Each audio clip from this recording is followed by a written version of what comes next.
once you get to the other side of a dream that you have, you realize in a lot of ways it's not what you thought it would be. Um, I thought that making it to Wall Street would mean happiness and fulfillment and self-esteem and confidence and being taken seriously and never having to hear the word no and being able to have access to any opportunity I wanted. And instead, what I found was I was in an environment that was draining, competitive, oftentimes toxic, limiting in terms of what I could do with my time and energy. And frankly, there's so much more to me than just paper pushing. And so I had to kind of come to terms very quickly with the fact that my career was not going to end here.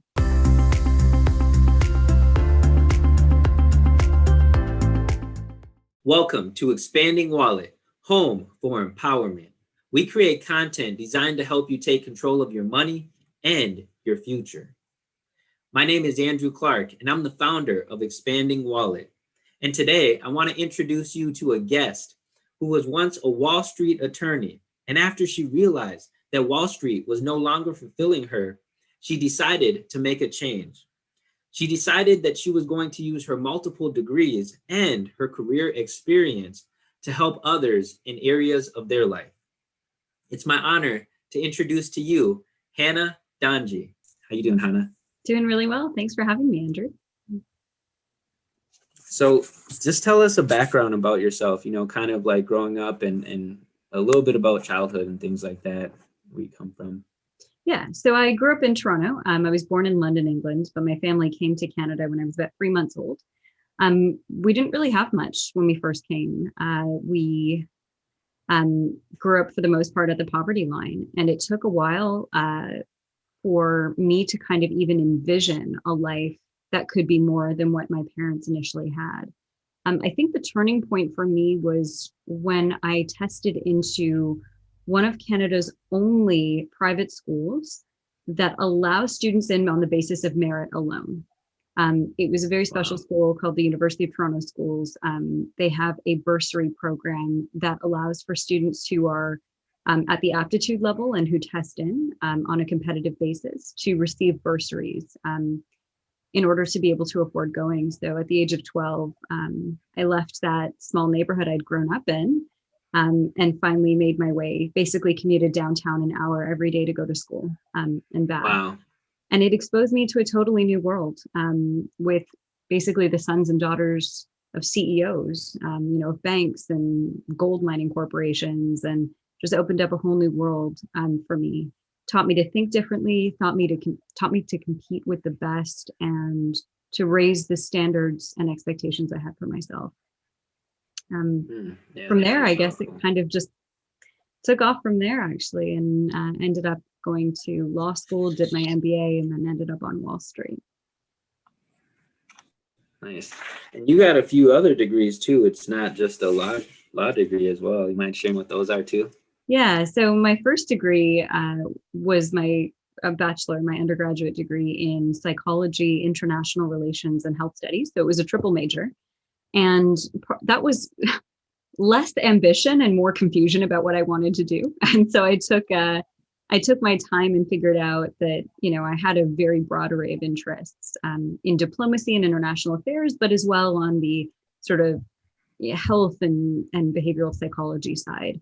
I pursued a master's immediately following that in Switzerland in international affairs. And actually, while I was in Switzerland, I was fortunate enough to receive internship placements at the World Health Organization and a 6-month position as a junior policy officer at the permanent mission to the United Nations for Canada. So really, really great experience. And I really thought that after that, I would go into diplomacy full time and become a diplomat. When I returned to Canada from Switzerland, the government at the time had been closing embassies abroad and put a hiring freeze on the Foreign Service. So I did what any good liberal arts student does and went to law school. All right, let's get into your career now. Okay, so now you got your background and then you get into Wall Street as a Wall Street attorney. So what happened there as far as career-wise? Yeah, I went in with the expectation that this would be the dream, that making it as a Wall Street lawyer is what every ambitious young person who's interested in law dreams of. and that would be the rest of my life. I would make it to partner. I would have an amazing career. I'd be driving fancy cars, living, the high life in New York. And of course, once you get to the other side of a dream that you have, you realize in a lot of ways it's not what you thought it would be.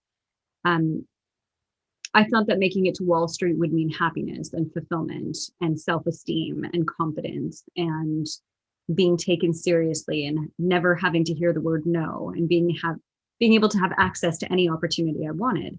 And instead, what I found was I was in an environment that was draining, competitive, oftentimes toxic, limiting in terms of what I could do with my time and energy. And frankly, there's so much more to me than just paper pushing. And so I had to kind of come to terms very quickly with the fact that my career was not going to end here. So I had to take a step back and think about what is it that really drives me. And really helping others and coaching and mentoring and teaching have been a big part of my life for a long time. I had to work part-time while I was in school.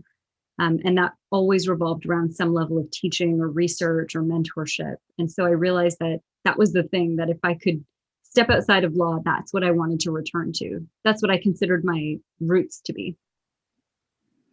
That's great. How many hours would you say you were working when you were on Wall Street? Was it, I know you said it was very demanding, so it must have been a lot. 80 to 120 hours a week.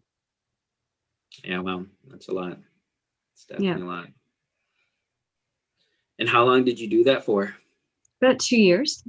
So I didn't stay too long. And I think the reason for that was it's important to learn to fail quickly at times. Like if something isn't working for you, there's just no reason to invest more time in it if you know that time could be better spent building a career that really does mean something to you. Now, I was fortunate. A lot of people who go to law school only see themselves as lawyers, and so don't envision that there is a possibility for a career, a robust, fulfilling, lucrative career outside of law. But because I had come into law school with two prior degrees and added the MBA to my law degree and did them at the same time, I knew there were other options for me. So I took the courageous leap and stepped outside of law and said, what can I do? What can I do that's going to fulfill me and make this life worth it? We have one shot at this. I wasn't going to be mediocre. I never have been. And I wasn't going to live a life that felt like settling. And career-wise, it did feel like settling. Yeah. Wow. No, and that's powerful because there are so many people who they stick with that job for multiple years and they're not fulfilled. And to your point, it does take courage, right? Yeah. That leap of faith to leave what has been paying the bills, to go do something that you may feel is fulfilling for you, but there's that uncertainty. So that is really powerful. Now, how did you then decide to get into what you are in now, which is executive coaching? So how did you structure that in your mind? How did you know that's what you wanted to do? Look, I think anyone who's done anything sort of unconventional or interesting with their life would be lying if they told you that everything was premeditated and there was some grand plan. Look, I had no idea when I left law what I'd be doing. I just know I didn't want to be doing that anymore. But what I did do was, speak to a number of people who had come out of law and into something unconventional. And what I found was that a lot of them pursued things that, if you look back on the course of their life, they had been doing at different points along the way. And I thought about what has been a consistent theme in my life before, embarking on the legal career path. And for me, again, that was teaching psychology, working in an environment that involved mentorship and counseling of some sort. So I decided to do executive coaching, NLP and hypnotherapy certifications. And because I had a background in psychology, that was my first degree, I thought, what if I could take the corporate background plus this interest in coaching and psychology and bring them together? And of course, that's where the executive coach comes from. It's the blending of these two worlds. And it basically took all of my life experiences and made them come full circle in what would otherwise seem to be very disparate sort of paths and join them into one. Absolutely. Yeah, that's brilliant. So how specifically do you help your clients, and who are your specific clients or ideal clients? Initially, my clientele were ambitious law students who were looking to get into a similar career path who needed navigating, and burnt out lawyers. So people who did make it into that career path and who are like, this just isn't enough. Like what I'm dealing with is not bringing me the level of fulfillment relative to the cost, emotionally, mentally, energetically, that it's taking out of me. I'm not getting what I need from my work.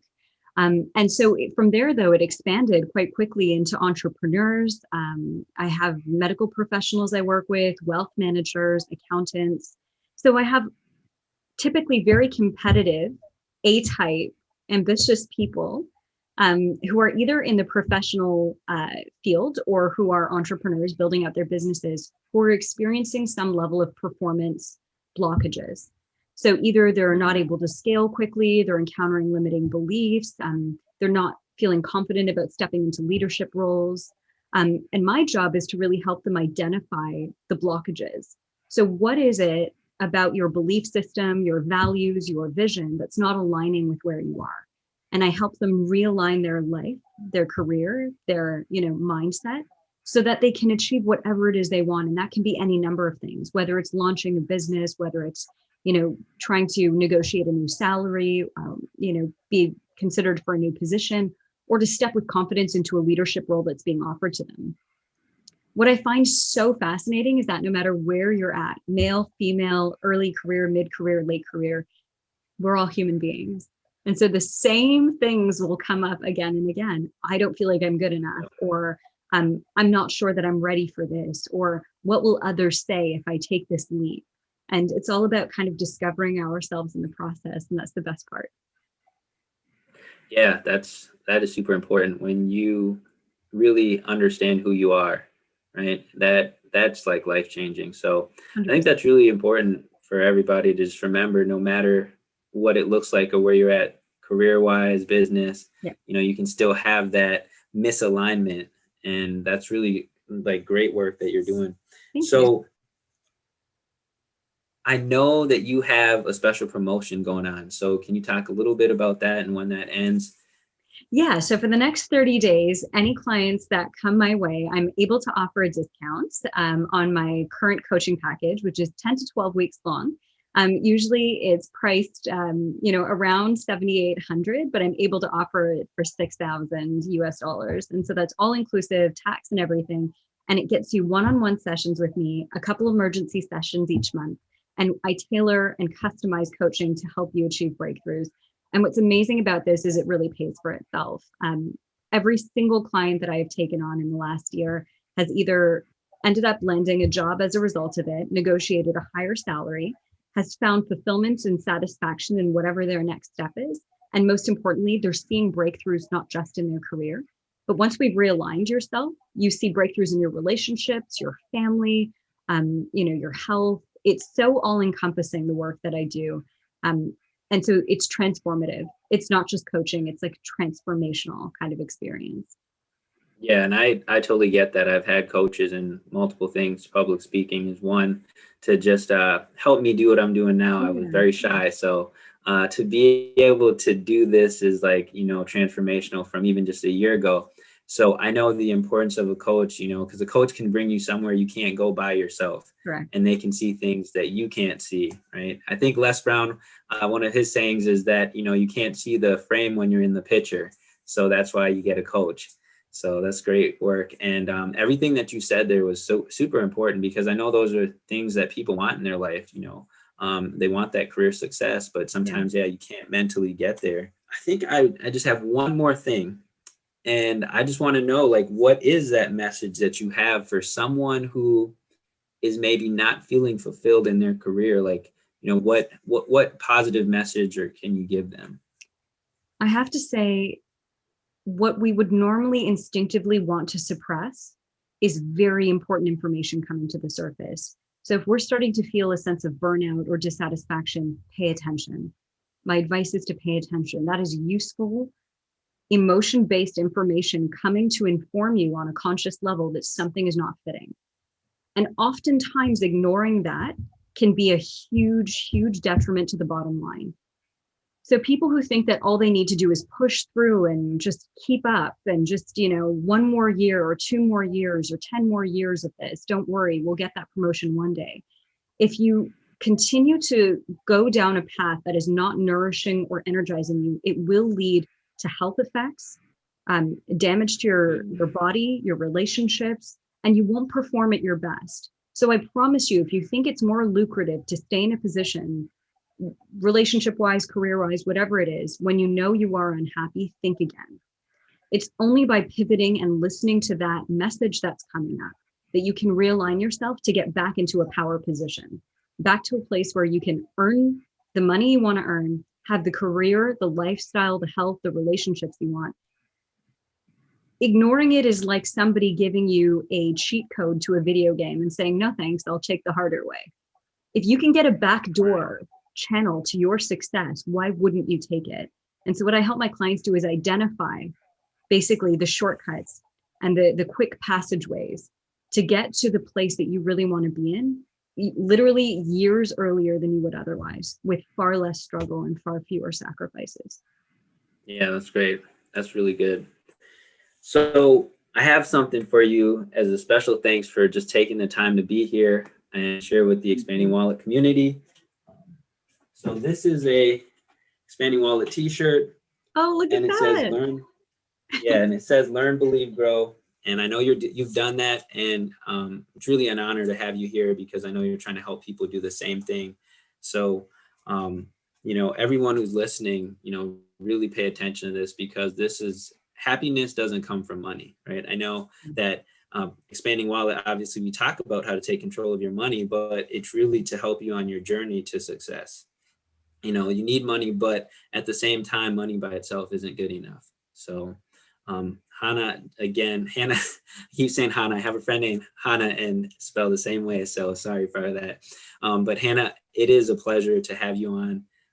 Everyone listening, definitely check out Hana. I will have in the description her contact information, her social media, so definitely check that out. And then for the guests listening in right now, I do have a Keys to Success guide that I actually wrote, which was based on my life experiences and the transformations that I have gone through from being young and being behind in school to earning one of the hardest degrees at a university with over 50,000 students, and also just understanding money on my own at 15. So, it's a mindset, right, Hana?